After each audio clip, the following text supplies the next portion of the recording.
Hello and welcome to this Ticket to Ride gift guide for Christmas. And yeah, like I said, I am gonna go through all of my Ticket to Ride games today. Usually I talk about books, but I love board games as well. And I just really wanted to make a video about all of my Ticket to Ride games. So that's what we're gonna do today. I made some questions and I debated them with my husband and I will go through them now. But first thing first, there are two base games in Ticket to Ride, and the first one is the US version and Europe. And you need the base games to play the expansion games. And then you have some standalone games over here where you do not need the base games. And then you have the big city games as well, and for that you don't need a base game either. We have a lot of Ticket to Ride, but we do not have the newest one that's out, and that's Iberia, and we do not have Legends of the West because that has been out of stock, but I just saw that it recently came back, so hopefully I will get my hands on that for this Christmas. They sound so fun as well. And we do not have all of the big city games as well. And the big city games are the smaller ones up here. But we have 3 of them. That was that. So which base game should you pick? My husband likes the US version the most, but I like Europe better. The US version is the most simple Ticket to Ride game there is out there. There aren't any special rules to it, so it's quite easy to learn. And with the Europe versions, there are a few extra rules to it, and that map is way more competitive than the US version, and I think that's why I like it as well. For the Europe version, you can get this extra box, 1912 it's called, and there are some extra cards in here which makes the game more fun, so I would consider buying this with Europe as well. And there's also 1910 to the US version, and we have that too, and I would definitely buy that one for the US version because that makes the color cards bigger, because if you do not buy them you only get very small color cards from this box, so that is just a small tip.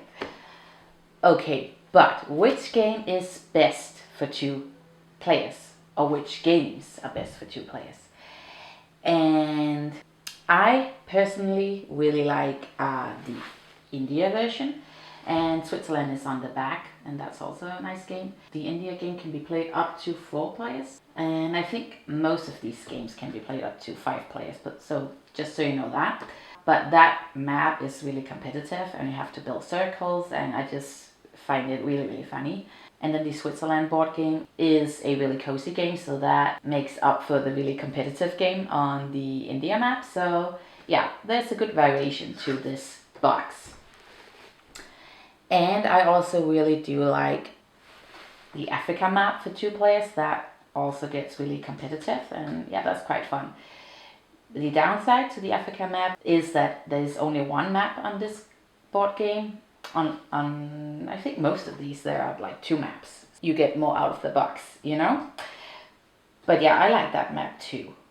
My husband said Rails and Sails, which is the big box right here, and I love that game too. Yeah, we played it so much. It's really fun. So yeah, I think those are our recommendations for 2 players, but let's move on to the 3 players. And both of us said Nordic countries because this game you can only play up to 3 players, and it really works well with 3 players. I said Germany because when you're playing this 3 players, the map is really funny. It is a simple game to learn, but the map is getting quite difficult when you're playing it with 3 players, and yeah, that makes it really fun. But the most competitive games with 3 players is definitely the Old West, which is on the back of the France map. That game is so tough when you're playing it with 3 players. One is gonna win and the 2 others are really gonna lose. And the France map itself is also really funny for 3 players. Here you're gonna build your own train tracks with colors before you can actually put your trains on it. and that makes it really fun as well. And I really love these two games for 3 players. It's really funny. Okay, so which game should you pick for 4 players? Both of us said Asia, and in this game you have to play in pairs, so you can play 4 players or 6 players. This is the only game that you can actually play 6 players, just so you know, and it is extremely funny to be playing it in pairs.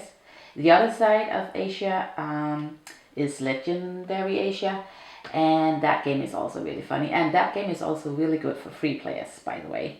This is perfect for 4 players. And United Kingdom is also a game that's really good for 4 players.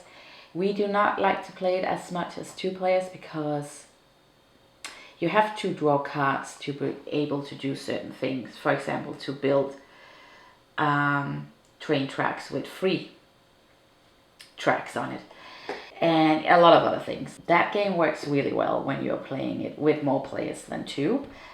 The Pennsylvania side, that's on the back side of the United Kingdom, is a very easy game to learn. So United Kingdom is a more difficult game to learn, and then Pennsylvania is really easy, and that makes a nice variation again. So I would definitely recommend this one for 4 players. And another really, really fun game for 4 players is the Japan version. And here you have like fast trains. I don't know what they're calling it. Intercity trains, and the map is quite different, but it works really well for 4 players. On the back side you have Italy, and Italy is a very easy game to learn, just like Pennsylvania. They kind of like work in the same way. You have 2 very different games, and you just get a lot out of the box, and it works really well for 4 players. And then you have the Netherlands as well. That one is also really good for 4 players. Not so well for 2 players, because then you have to add this extra rule to make it work. So I would say 3 players are up for the Netherlands. And Northern Lights and Ticket to Ride, Rails and Sails are really funny games as well for 4 players. We make our own little special rule with Northern Lights. In the normal game you have to draw 2 cards, and on those 2 cards are 2 extra bonuses that you can try to achieve. But we like to give each player a card, and then you have to try to fulfill whatever is on that card.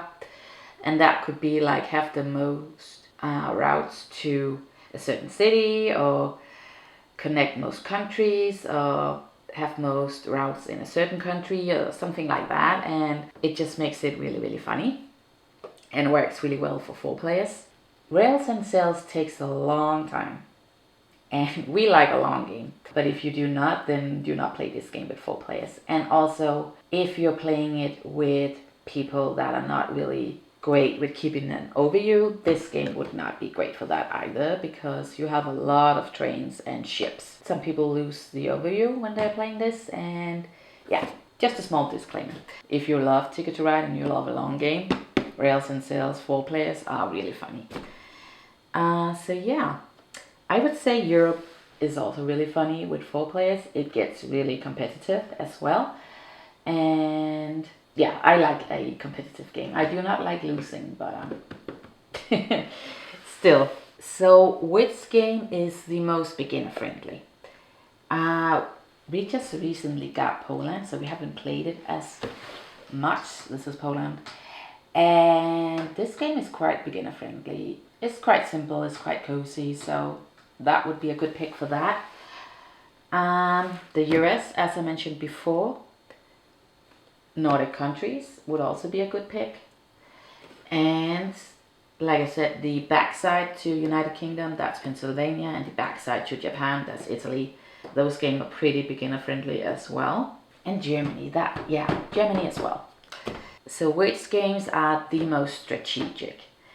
And I would definitely say India, Asia, and all Western France and United Kingdom. Yeah, those would be the most strategic games. And the most competitive board map.